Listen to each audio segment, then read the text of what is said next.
Salut les petits potes, c'est Delcor et aujourd'hui on se retrouve pour 6 nouveaux threads d'horreur. Alors en fait, on se retrouve pour 8 nouveaux threads d'horreur. Ouais, je sais, je vous gâte. J'espère que tu vas les apprécier et non, aujourd'hui je n'ai pas de questions, je vais te laisser tranquille. Si ce n'est que je vais vous dire que je vous remercie pour tout le support que vous m'apportez sur les vidéos. Ça me fait plaisir et j'ai vraiment envie de vous le rendre. Je sais qu'il y en a qui veulent que je raconte leurs histoires sur les vidéos, donc surtout n'hésitez pas à venir me les envoyer. Que ça soit sur Instagram Delcor Story ou bien en email sur delcorstory@gmail.com. Et comme ça, moi je pourrais te les raconter. Ah si, bah tiens, j'ai une petite question, c'était pas prévu. Quand je raconte des histoires d'abonnés, vous préférez quoi? Une vidéo dédiée à ça, genre 6 nouveaux threads d'horreur abonnés? Ou bien est-ce que je mets un thread abo par-ci par-là? En ce moment, c'est ce que je suis en train de faire. Je fais pas de vidéo spéciale pour ça. Je mets un thread abo par-là, hop hop hop. Mais avant de commencer, je dois remercier le sponsor de cette vidéo, CyberGhost VPN. D'ailleurs, un VPN, c'est quoi? C'est un logiciel bien utile et bien pratique qui vous promet une navigation sur internet de façon sûre, pour éviter de se faire pirater ou d'être victime de sites malveillants.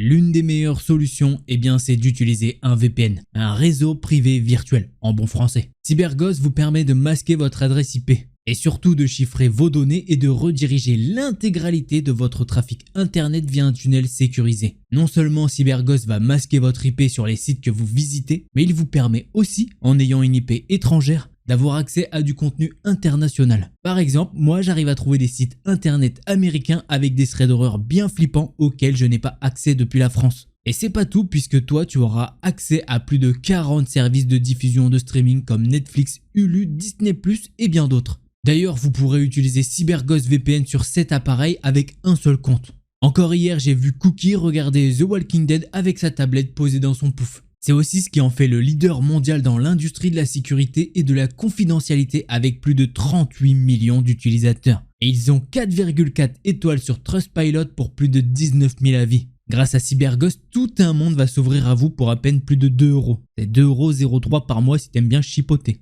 Bref, en cliquant sur le lien dans la description, vous bénéficierez de 4 mois offerts pour l'offre de 2 ans, ce qui offrira encore plus de contenu et de sécurité sur internet tout en soutenant mon travail. Et c'est bien, mais tu te demandes est-ce que ça va te plaire? Eh bien ils ont pensé à tout, tu as 45 jours satisfait ou remboursé. Ok, ça commence à faire pas mal d'arguments, on est d'accord. Merci à CyberGhost VPN et vous de soutenir mon travail. Alors retour à la vidéo. Allez, si tu veux soutenir, un petit pouce bleu et un abonnement, prends ton meilleur chocolat chaud et installe-toi confortablement.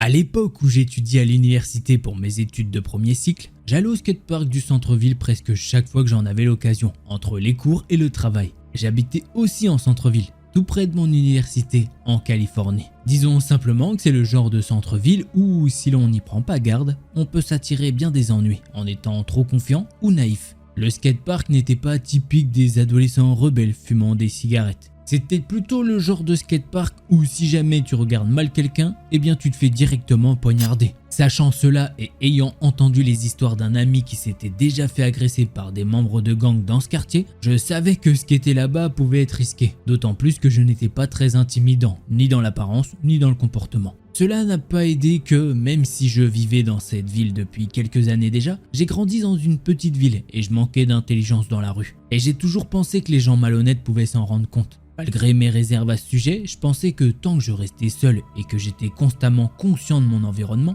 je devrais m'en sortir très bien, sans me mêler à qui que ce soit. Cela a très bien fonctionné, je me suis même lié d'amitié avec des habitués, et j'ai partagé quelques bières avec eux. Et juste au moment où je commençais à me sentir à l'aise et baisser un petit peu ma garde, je me suis rappelé pourquoi je ne devrais pas faire ça. Un jour, je me suis présenté au skatepark dans l'après-midi, probablement vers 15 h, et j'ai verrouillé mon vélo à l'intérieur de la clôture entourant le skatepark. Il y avait des portes-vélos, mais je n'ai jamais verrouillé mon vélo sur ceux-ci, parce qu'on ne peut pas les voir aussi. Et malheureusement, je savais que c'est comme ça qu'on se fait voler son vélo. Pendant que je faisais cela, des membres évidents du gang étaient assis sur le banc de l'autre côté de la clôture. Et l'un d'eux a pris la parole en disant « Pourquoi tu verrouilles pas ton vélo sur le porte-vélo? C'est pour ça qu'il est fait. » Je suis neurodivergent et je suis facilement surpris, surtout quand je suis déjà nerveux. Mes oreilles ont commencé à bourdonner et mon corps à devenir engourdi. Cela semble être une question anodine, mais j'avais plus l'impression qu'ils avaient de mauvaises intentions. J'avais sécurisé mon vélo de cette façon pendant des mois, et personne n'avait jamais rien dit à ça. Honnêtement, cet homme n'essayait pas que tout soit bien rangé à sa place. J'ai finalement retrouvé ma voie après un moment de pause et j'ai probablement marmonné quelque chose comme quoi tout allait bien là où il se trouvait. Mais le gars m'a regardé et m'a dit que non, il devait être posé sur le porte-vélo. Une fois qu'il était clair que le gars n'allait pas lâcher l'affaire, j'ai su que j'avais 3 choix. Soit l'ignorer, laisser mon vélo là où il était et risquer d'aggraver au point où il viendrait me frapper. Soit faire ce qu'il me demandait, le mettre sur le porte-vélo pour qu'enfin il me le vole. Soit une troisième option, faire comme si je verrouillais la sécurité sur mon vélo, justement ne pas le faire et monter sur mon vélo et partir. Et j'ai clairement choisi cette dernière solution. J'ai pédalé aussi vite que possible et je n'ai pas regardé derrière moi. Je ne suis jamais retourné dans ce skatepark au cas où le gars me reconnaîtrait. Je pense qu'il savait que j'étais une proie facile, puisque clairement je n'étais vraiment pas taillé pour un combat. Je repense à mon choix et même si une partie de moi se sent un petit peu lâche, je sais que je préfère de loin partir et me sentir en sécurité plutôt que de me mettre inutilement dans une situation dangereuse. La fierté c'est bien un petit coup, mais bon, la sécurité avant tout. Quoi qu'il en soit, si on en était venu aux mains, c'était un combat que je n'aurais pas gagné. Et voilà, c'est comme ça que se termine ce petit premier thread horreur. Petite entrée tranquille, il se passe rien, mais bon, membre de gang. Pour le vélo, je pense que franchement, ils allaient te le voler. Il y a des chances, hein. Te péter la gueule, enfin c'est un américain donc il me regardera pas. Mais ouais, je pense qu'on est d'accord pour dire que le vélo, le mec, parce qu'en fait la personne gare son vélo sur la clôture et le verrouille à ça et pas au truc du vélo. Et donc le mec du gang lui fait non mais et clairement, je pense pas qu'il en ait quelque chose à foutre que tout soit bien rangé. Bon allez, on passe au prochain thread horreur.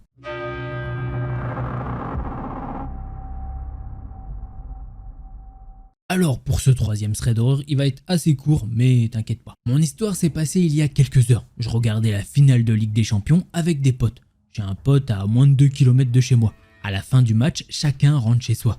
Mes potes me laissent à une intersection car ils habitent de l'autre côté.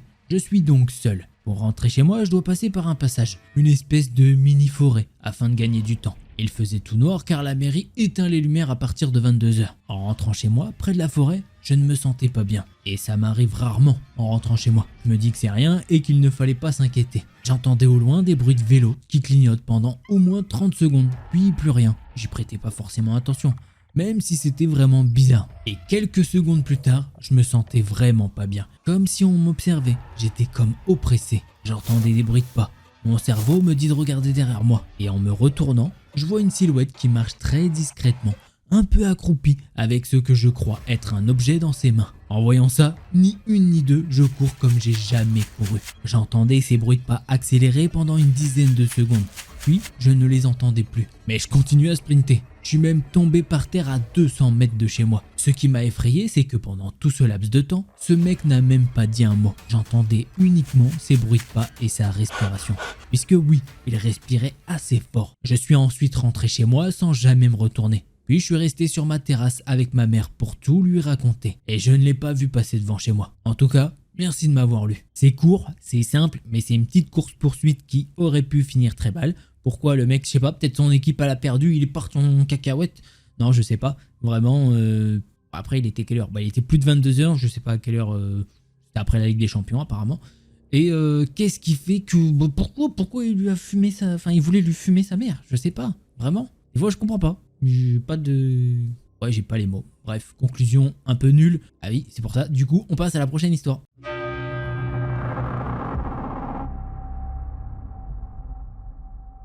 Bonjour à toi Delcor, à ton petit pote Cookie et à ta copine. Merci, ça fait plaisir de penser à tout le monde. J'aimerais te raconter l'une de mes mésaventures.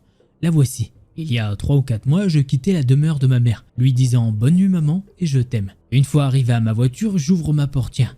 Je monte dans mon véhicule et je ferme à nouveau la portière. Eh bien oui, même à 43 ans, ma mère me le répète toujours. Ferme tes portes. Par chance que je l'écoute plutôt bien et vous allez comprendre bientôt pourquoi. Je penche la tête afin de prendre mon téléphone mobile et faire jouer ma playlist. Quand je termine, j'entends le chien de la voisine japper avec cœur. Je lève la tête et je peux apercevoir un individu qui sort du parc. Et je dois spécifier qu'ici, au Québec, nous n'avons pas le droit de se trimballer dans un parc après 23 h. Bref, l'individu se dirige sur le trottoir à ma gauche en diagonale. Et moi, stationné du côté droit. Et je peux aussi apercevoir un véhicule stationné du côté de l'individu, qui n'était pas là au moment où je suis arrivé à mon véhicule. Je décide qu'il est temps et que je dois quitter l'endroit. J'embraye ma voiture et avance tout doucement. Tout à coup, cet individu traverse en diagonale pour littéralement se foutre devant ma voiture. Dans la contrainte, je n'ai eu aucun choix, si ce n'est que celui de freiner.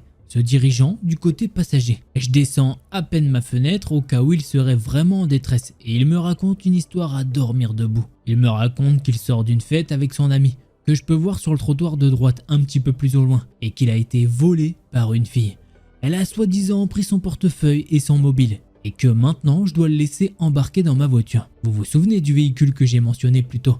Eh bien, elle serait dans ce véhicule. Je lui demande, mais que veux-tu que j'y fasse? À ce moment-là, il pose sa main sur la poignée de ma porte et essaye d'ouvrir. Mais comme j'écoute ma mère et que je ferme bien les portes, eh bien ça n'a pas fonctionné. Et je lui ai fait un signe avec mon index de gauche à droite. Étant donné que ça n'a pas fonctionné, il me dit que je dois le laisser embarquer pour la rattraper. Pendant ce temps-là, le véhicule avait avancé lentement pour freiner au stop sur le coin de l'autre sens de la circulation. Je lui dis que non mec, tu ne peux pas monter, ce ne sera pas possible. Je lui dis que je ne le connais pas et que je ne vais pas poursuivre un véhicule avec un étranger. J'ai refermé ma fenêtre et je suis parti. Je ne sais pas quel était le plan, ni ses intentions. Mais ce que je sais, c'est que je ne suis pas dupe. Voilà mon petit pote Delcor. Maintenant, à toi de décider de partager mon histoire ou pas. Et bah c'est fait maintenant. Et encore une fois, un grand merci de nous l'avoir partagé. La conclusion, comme je lui ai envoyé, je pense qu'elle a vraiment bien fait de fermer les portières parce que sinon le mec il montait là-dedans. Je pense que l'autre véhicule était complice.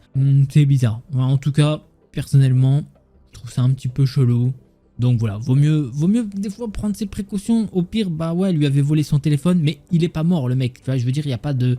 C'est un téléphone, c'est malheureux, mais il faut qu'il aille au poste de police et c'est eux qui s'occuperont de ça. C'est pas notre petite pote là qui va s'occuper de ça, je pense pas qu'elle soit policière. Enfin, elle me l'a pas dit, donc peut-être que voilà. En tout cas, je pense que t'as eu un bon réflexe de pas ouvrir. Ça, je pense qu'on est d'accord. Allez, on passe maintenant au prochain thread d'horreur.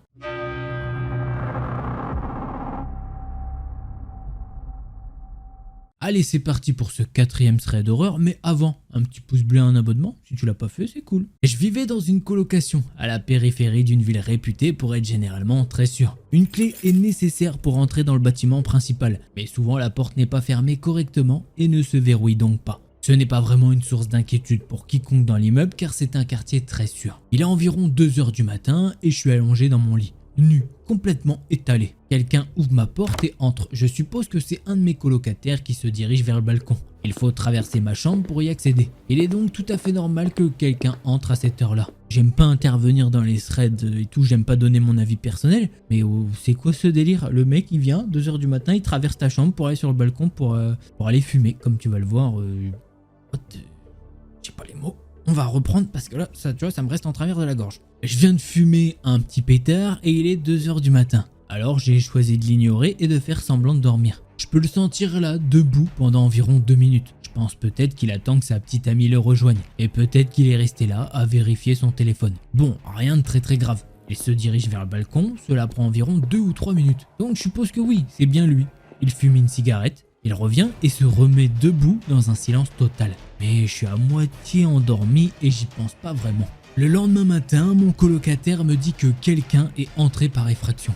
Il est normalement entré dans ma chambre et il est entré dans la chambre de mon colocataire et il a fouillé dans ses affaires. Il est allé dans la cuisine et en voyant que mon colocataire se réveillait, mon colocataire s'est levé et il est venu voir ce qui se passait. Et il est rapidement sorti du bâtiment. La seule chose que ce mec a volé, c'était mes écouteurs Marshall. On était tous très confus quant à la raison pour laquelle il n'avait volé que mes écouteurs. Sachant que sur la table, on avait laissé de l'argent, plusieurs caméras. On a donc parlé à nos autres voisins et aucun d'entre eux n'a remarqué quoi que ce soit d'anormal. Apparemment, il n'est entré dans aucun autre appartement. Sachant qu'en plus, nous savons que la plupart des voisins ne verrouillent pas non plus leurs portes la nuit. On dirait donc qu'il a monté 3 étages, ignoré les autres appartements avec la seule intention de venir chez nous. Et étant donné sa furtivité, il est peu probable qu'il ait été ivre ou que c'était une erreur. Rien d'autre n'est sorti de cette histoire. La police a dit qu'elle allait garder l'œil ouvert et j'ai dû acheter une nouvelle paire d'écouteurs. Mais cela me fait réfléchir à ce qui se serait passé si j'avais ouvert les yeux et alerté cette personne qui se tenait au-dessus de moi.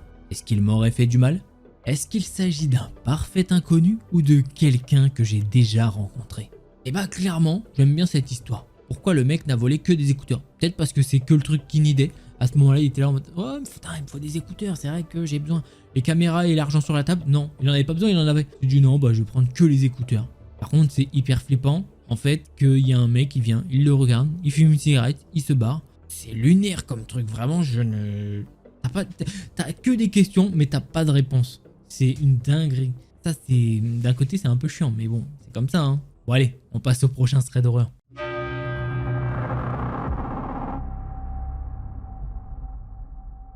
Bonjour Delcor, j'espère que tu vas bien. Continue comme ça, j'adore ton contenu et ta manière d'être. Bon, déjà un petit message comme ça fait plaisir. Donc oui, comme tu l'as compris, ce sera un thread d'horreur abonné. Je vais bien et toi j'espère que tu vas bien. En regardant une de tes vidéos, je me suis souvenu d'une anecdote qui m'était arrivée quand j'étais plus jeune. Je m'appelle XXX. Enfin, c'est moi qui ai enlevé le prénom, au cas où. Après, vous pouvez l'appeler Jérémy si vous voulez. Et j'ai 28 ans actuellement. Au moment de l'histoire, j'avais 14-15 ans. Et je vivais dans un quartier de la petite couronne parisienne. Je reste assez vague sur la localisation pour des raisons que tu comprendras plus tard. À l'époque, un voisin dans l'immeuble à côté du mien et qui vivait juste au-dessus de l'appartement de mon meilleur ami de l'époque, venait de se séparer de sa femme et perdit la garde de ses enfants. Après tout ce qui lui était arrivé, nous le croisions souvent assis sur un banc dans le quartier. Il buvait et se droguait énormément. Mes amis et moi avions beaucoup de peine pour lui. Nous jouions beaucoup en bas de chez moi dans la rue et dans les parcs avoisinants avec plusieurs jeunes de notre âge. Un jour, pendant une de nos parties de gamelle, nous étions nombreux à avoir été emprisonnés. Pour les personnes qui ne connaissent pas le jeu de la gamelle, c'est un jeu où le gardien pointe des personnes qu'il voit en touchant la balle. Toute personne ayant été vue est ensuite emprisonnée jusqu'à ce qu'un joueur libre tire dans le ballon sans avoir été vu pour libérer tout le monde. 5 personnes dont moi étions dans la prison quand tout d'un coup, une voiture fit une sortie de route et manqua de nous écraser de peu. C'était notre voisin qui avait un fort taux d'alcoolémie. Il a perdu son permis à la suite de ça et d'autres sanctions dont je ne me souviens plus. Quelques mois après, j'allais chez mon meilleur ami plusieurs fois par semaine car nous jouions beaucoup à un célèbre jeu de guerre sur PlayStation 3 et à différents moments de la journée ou soirée, on entendait le voisin bouger des meubles, des cris ou encore des bruits sourds venant de son appartement. Nous étions habitués à entendre ces cris ou à ces moments de folie car il était souvent sous l'influence de petits bonbons ou de boissons qu'il ne faudrait pas boire. Au bout de plusieurs jours de bruit et de diverses plaintes de personnes habitant dans l'immeuble, la police est intervenue. Nous avons alors découvert que depuis une semaine, 3 personnes avaient séquestré ce voisin. Il était accroché à son lit, était obligé de faire ses besoins dedans et recevait des coups. Tous les bruits que nous entendions eurent une explication. Les bruits de meubles, c'est lui qui se débattait dans son lit. Ces cris, c'était un appel à l'aide. Les bruits sourds, c'était des coups qu'il recevait. On n'a jamais eu une réelle explication de pourquoi il a été séquestré. Mais d'après les rumeurs, il devait beaucoup d'argent à de mauvaises personnes. Et voilà, c'est ainsi que se termine ce petit thread d'horreur d'abonnés qui effectivement fait bien flipper. Malheureusement, c'est un petit peu l'appel au loup. Ah, il y a un loup, tu connais? Tout le temps dire ça, forcément on s'y habitue, il y avait des cris tout le temps dans l'appart, donc forcément les gens se disaient bon voilà, c'est encore l'autre qui pète un câble, tu vois. Et là pour le coup, non, il pétait pas un câble, il se faisait séquestrer, clairement, et torturé. Voilà, une histoire de fou racontée par un abonné, je te remercie énormément de nous l'avoir partagé. On va passer au prochain thread d'horreur.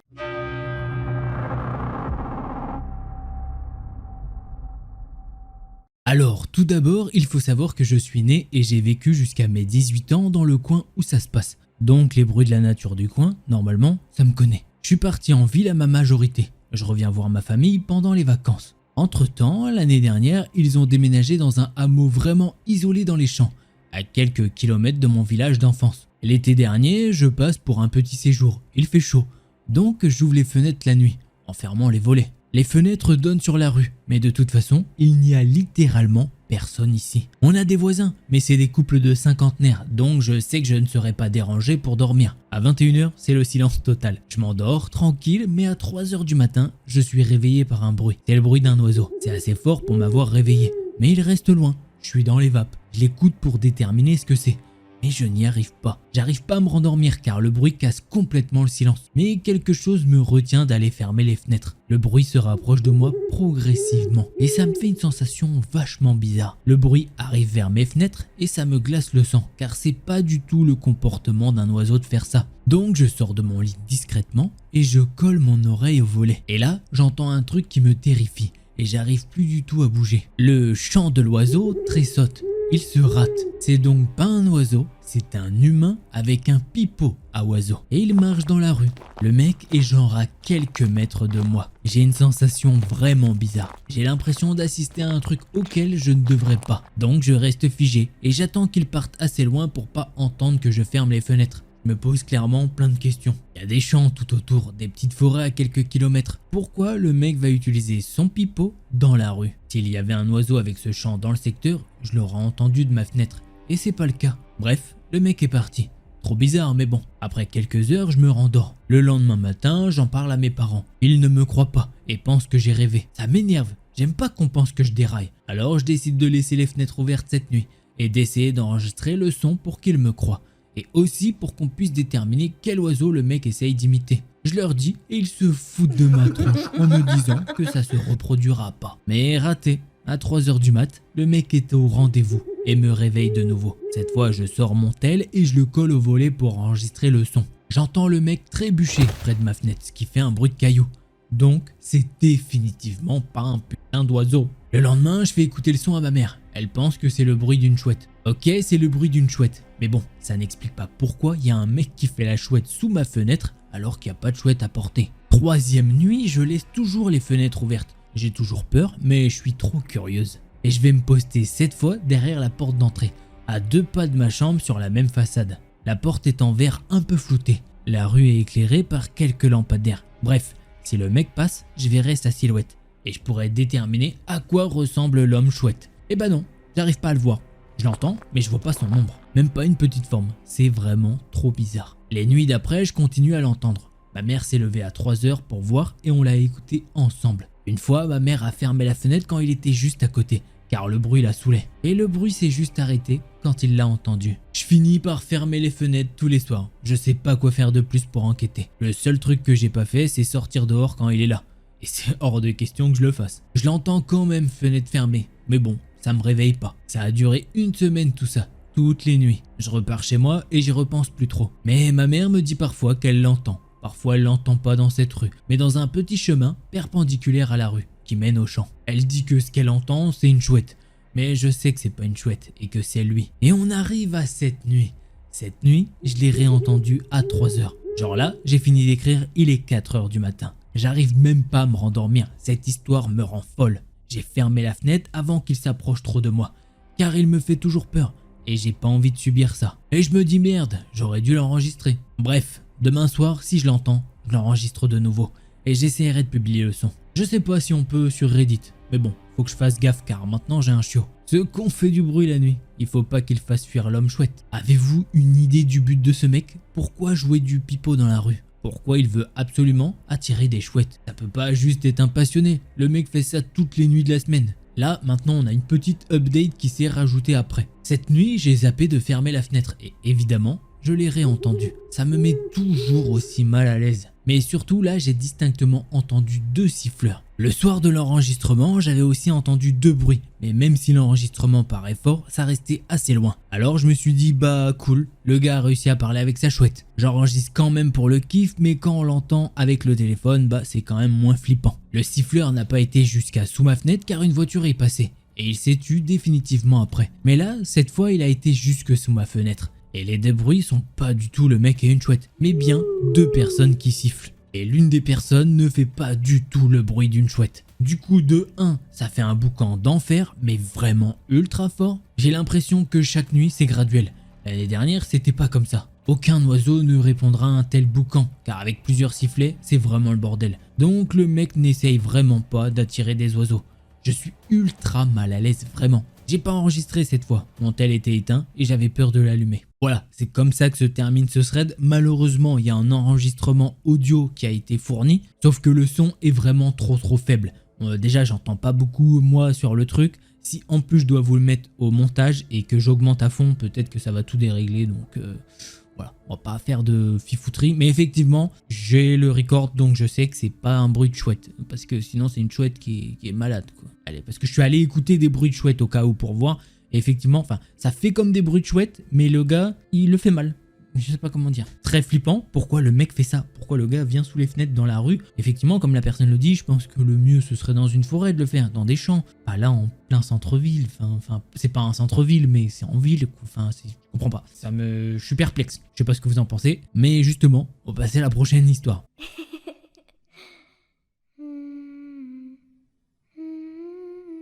Cette expérience a fait de moi un croyant, mais c'est aussi quelque chose dont je fais de temps en temps des cauchemars incroyablement vifs. Je viens donc d'une petite ville au centre du Danemark, et mon grand-père vivait à environ 10 km de chez moi. Il était ce que vous traduiriez approximativement par un amoureux de la nature. L'endroit où il vivait était dans une zone protégée dans la forêt, juste là où le plus grand fleuve du Danemark rencontre un immense lac. La mairie l'a autorisé à vivre là-bas, et il paye pour ça. L'endroit avait beaucoup de vieux bâtiments, une ancienne papeterie et un moulin à eau. Il était autrefois dirigé par les moines de l'ordre bénédictin. Ils construisent le moulin pour utiliser le courant d'eau, pour alimenter les machines de l'usine de papier. L'endroit s'appelle essentiellement The Monastery Mill. La plupart des bâtiments datent de la fin des années 1500-1700, mais certains datent des années 1100. Et jusqu'en 1800, l'endroit était géré par les moines. De l'autre côté de la rivière vivaient les religieuses de l'ordre bénédictin. Je sais que c'est beaucoup d'informations, mais cela aura du sens à la fin, je vous le promets. Personne ne sait ce qui a commencé cette querelle. D'abord, c'était quelque chose de petit. La nourriture manquait dans le stock des moines. Ensuite, le moulin à eau s'est arrêté et ils ont réalisé qu'une quantité insensée de bois bloquait l'eau. Et enfin, ils se sont réveillés avec le bétail et les poulets morts. Une nuit, l'usine de papier qui était entièrement construite en bois a été incendiée. Depuis ce jour, personne n'a vu les moines. Tout le monde pensait qu'ils avaient quitté le moulin pour aller ailleurs, car l'ordre avait de nombreux monastères à travers le pays. Après un peu d'histoire sur le lieu, passons à mon histoire. Eh bien, il y a 4 ans, alors que je venais d'avoir 18 ans, mon grand-père partait à la chasse en Suède. Il m'a demandé si je pouvais m'occuper de sa maison et de ses chiens pendant quelques jours. J'ai accepté. Mais comme je n'avais pas encore de voiture, je dormais là-bas et je prenais le bus pour aller à l'école le matin. L'endroit est magnifique et j'étais tellement excité d'y passer du temps. Quand je suis allé dormir la première nuit, j'ai été réveillé à minuit précise par ce qui ressemblait à une petite cloche d'église.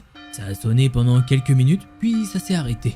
Une petite cloche que les moines utilisaient pour appeler à la messe se trouvait juste devant la maison de mon grand-père. Alors sur le moment, j'ai supposé que c'est ce que j'avais entendu.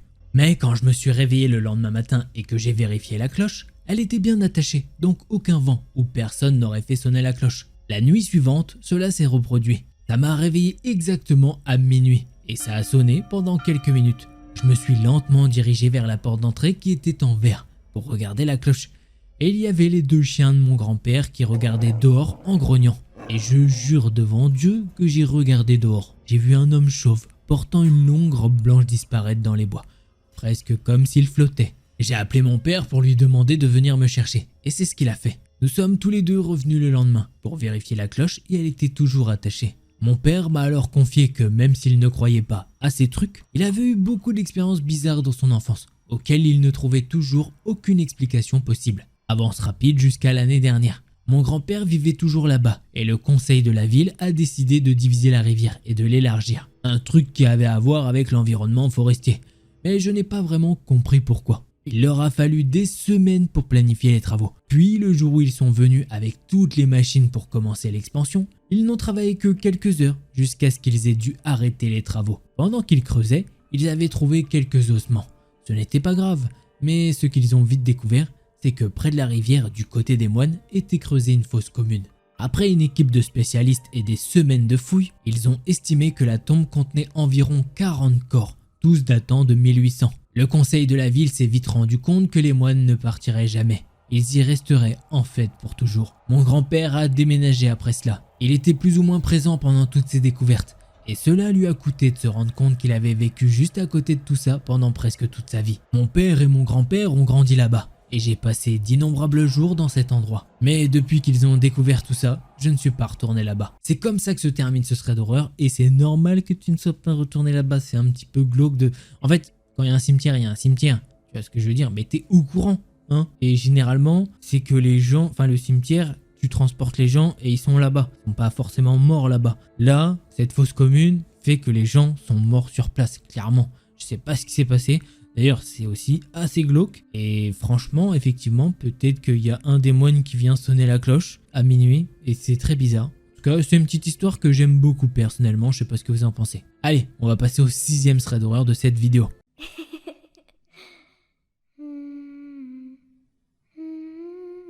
L'histoire que je vais vous raconter, c'est celle de Charlotte. Et ce soir-là, Charlotte n'est pas toute seule. Elle est avec une amie qui s'appelle Corinne. Ce qu'il faut savoir, c'est que Corinne a une petite sœur de 13 ans qui les accompagne. Et ce soir-là, les 3 amies s'ennuient.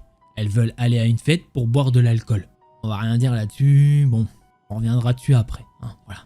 Elles ont donc envoyé des messages à tous leurs amis pour voir s'il y a d'autres personnes qui avaient envie de boire un coup. La petite sœur de Corinne, Fanny, a trouvé un ami à elle qui a un frère aîné qui faisait une fête justement. Et il lui a dit qu'elles étaient les bienvenues. Les 3 filles se sont donc retrouvées à marcher environ une demi-heure jusqu'à un parc où attendait le copain de Fanny. Son ami a emmené les filles dans un autre parc un peu plus loin à environ 30 minutes de plus. Dès que Charlotte est rentrée dans ce second parc, eh bien, elle ne se sentait pas bien. Il y avait quelque chose de sombre, de malsain. Elle ressent de mauvaises ondes venant de ce lieu. Puis le petit problème qu'elle voit direct, c'est le monde qu'il y a en fait. L'ami de Fanny lui a dit que c'était juste une petite fête de 6-7 personnes. Mais là, ils sont vraiment beaucoup plus que ça. Et en plus de ça, Charlotte, elle commençait à se douter de quelque chose.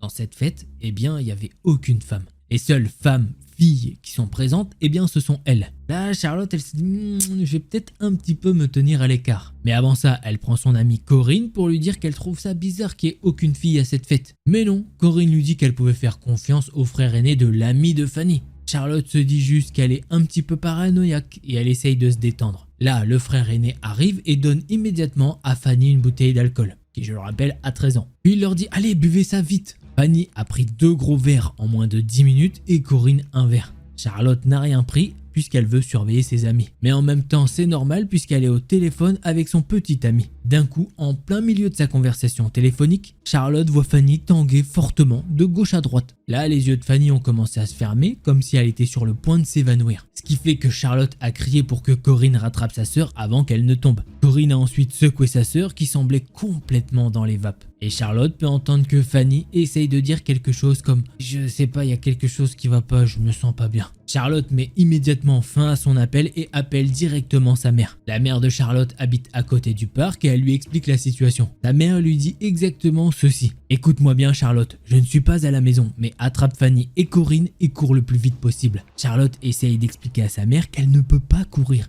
car Fanny est pratiquement évanouie et qu'elle tient à peine debout. En entendant ça, sa mère elle lui dit « Ok, bah y a pas de souci, tu la laisses sur place et tu cours toute seule. » Ce que Charlotte n'a pas fait. Pendant tout ce temps, l'ami de Fanny est introuvable. Mais le grand frère est arrivé et leur a demandé comme si rien n'était « Au fait, là-dedans, c'est qui est célibataire ?» Et Charlotte lui a crié dessus qu'elle n'avait que 15 ans et que de toute façon, elles allaient partir car Fanny n'allait pas bien. Là, le grand frère se rapproche de Charlotte au niveau de ses fesses, puis il lui chuchote très clairement « Toi, ce soir, je vais te prendre. » Là, Charlotte a réussi à rester calme et elle a fait semblant de recevoir un appel de son petit ami. Pour une raison qu'elle ignore, son plan a fonctionné.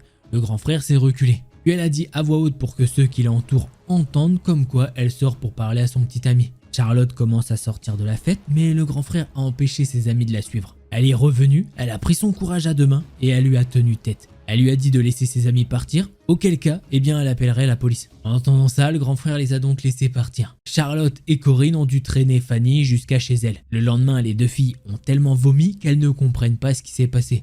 Elles n'ont bu que 1 ou 2 verres, donc c'est pas normal de vomir toute la journée. Après cette histoire, Charlotte a eu des nouvelles du grand frère et elle sait que depuis cette histoire, eh bien il s'est fait arrêter 2 fois.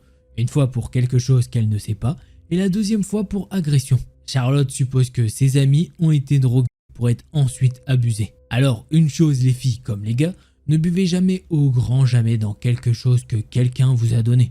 Surtout quand vous ne connaissez pas la personne. Vous ne savez pas ce qu'il a mis dedans. Ça vous évitera beaucoup de galères. Bon, on va revenir sur l'histoire. Les filles ont 15-13 ans, ils ont envie de boire. Moi, je sais pas si peut-être je suis trop old school, hein, mais je trouve que c'est pas normal. Bien sûr que c'est dommage de boire à cet âge-là, c'est quelque chose qui devrait pas être normal. Mais ce qui devrait pas être normal tout court, c'est le mec qui leur fait, c'est-à-dire essayer de les droguer pour ensuite abuser d'elles. Ça, c'est de la merde, on est bien d'accord. Bon, on espère que depuis ce gars-là, il est là où il doit être. C'est-à-dire en prison. Parce qu'elles sont mineures, je le rappelle. Je tiens à remercier une fois de plus notre sponsor, CyberGhost VPN, de soutenir mon travail sur cette vidéo aujourd'hui. Si vous êtes à la recherche d'un excellent VPN à un prix totalement fou, eh bien clique sur le lien dans la description. L'application protégera vos données pendant que vous naviguez et vous donnera un accès complet à tout le contenu bloqué sur internet pour 2,03 € par mois seulement. Allez, prenez soin de vous, à très vite pour une nouvelle vidéo. Bon, les petits potes, j'espère que vous avez kiffé ces 6 threads d'horreur. Si c'est le cas, un petit pouce bleu et un abonnement. Allez, c'était Delcor. En attendant la prochaine vidéo, portez-vous bien, tous les petits potes.